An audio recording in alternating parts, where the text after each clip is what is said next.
Hey everyone, so today I'm going to be setting up a bioactive enclosure for a Mexican red rump tarantula. Now these tarantulas are terrestrial, meaning that they live on the ground, as opposed to an arboreal species like Parker, my metallic pink-toed tarantula. Because of this, I don't need much vertical space for the spider. In fact, too much vertical space could allow it to injure itself by falling. So I'm going to be going with a bit of a lower tank rather than a vertical tank like you might use for an arboreal species. Now this species likes around 65 to 80% humidity and a temperature of about 24 to 27 degrees Celsius or 75 to 80 Fahrenheit. So we're looking at a bit more of a tropical climate for this setup. Since the species is terrestrial, I'm going to try to use cork bark to give it ground level hides. Before I get started, here's the little guy that we'll be putting in this tank when it's complete. He's small now, but he should grow pretty quickly, and as an adult he should reach about 4 to 6 inches. So for this setup, I'll be using an existing tank which already has a very rough and kind of bad background added. The background obviously isn't necessary, and if you want to make your own, there are plenty of tutorials out there already, so I'm not going to touch on that part in this video. There will be links in the description for all the items that I use in this build, except for some extras that most people would not be using, for example the Mist King nozzle. I'll also keep a running cost up so you can get a general idea what a setup like this might cost you if you decided to do something similar. So with that out of the way, let's begin. I'm going to be using the BioDude's Terra Arania substrate for this build. This is a relatively new substrate which came out in 2019 and is designed specifically for invertebrates such as tarantulas. It's supposed to hold a complete tunnel when kept between about 25 to 75% humidity, which should be great for a terrestrial species like the Mexican red rump, which may want to burrow. It also does not require a drainage layer, which helps to cut down on the overall cost of the setup. First, I'm going to mix the soil and the biodegradables.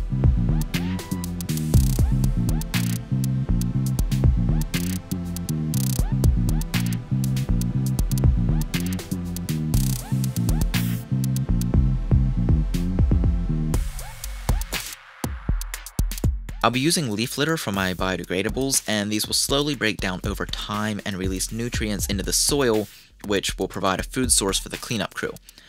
Normally I would also add some spag moss, but this substrate seems to already have some mixed in, so I'm gonna just add the leaf litter. I'm also going to moisturize everything right away just to get things started. I'm not aware that they recommend moisturizing this soil necessarily, but I know for most, if not all, of their other substrates, they do recommend it, so I'm just going to go ahead and do it for this one as well. My cleanup crew will consist of springtails and powder blue isopods. Honestly, I'm not sure how much actual cleanup they'll be doing with a spider like this, but at the very least, they should help to keep the substrate aerated and healthy for the plants. I've already got a container here with both the springtails and isopods in it, so I'm going to just dump them all right in to the substrate and mix them in. They'll probably never be seen again, but they are in there doing their thing. With the substrate all prepared, it's time to add it to the tank.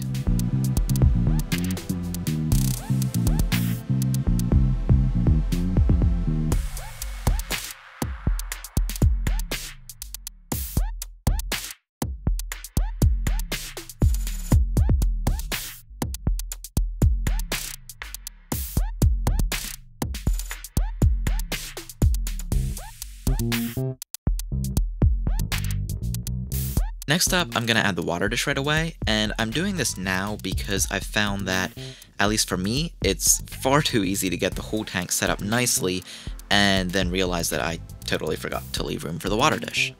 So the next thing I want to do is add a couple of hides, and I'm going to be using a combination of cork tubes and cork flats for this. I'm going to add a cork bark tube as the main hide with one end buried so the tarantula can feel more secure in there.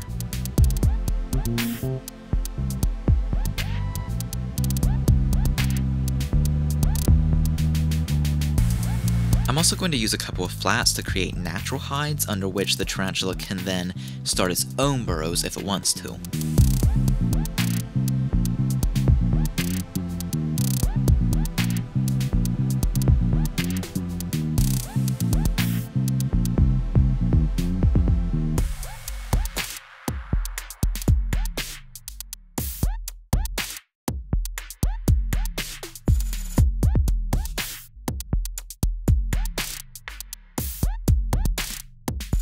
going to also just throw in a few accents for it to attach its web to if it wants.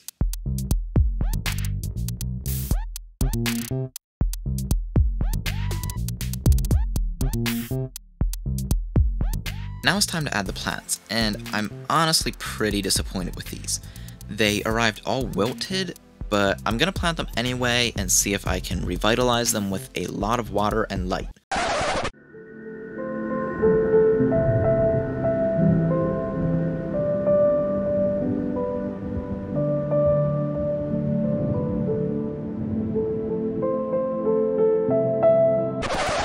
Now I'm gonna install my Mist King nozzle, and I would normally just mist a tarantula like this manually with a spray bottle, but this tank was already drilled out, so I'm going to connect it to my Mist King system. And with that, we're finished. Time to add the tarantula to the tank. Now, obviously, as it grows, I may need to change things up a bit with the tank, adding more substrate, etc. But for now, that's gonna do it. I also have not decided on a name yet, and I'm also not sure yet if this is a male or female, since it's still too young to tell.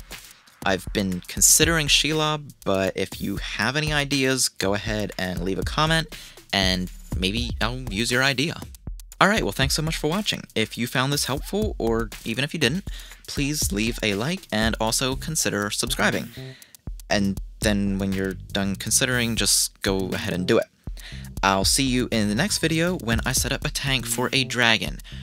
Just a straight up fire breathing dragon. Bye bye.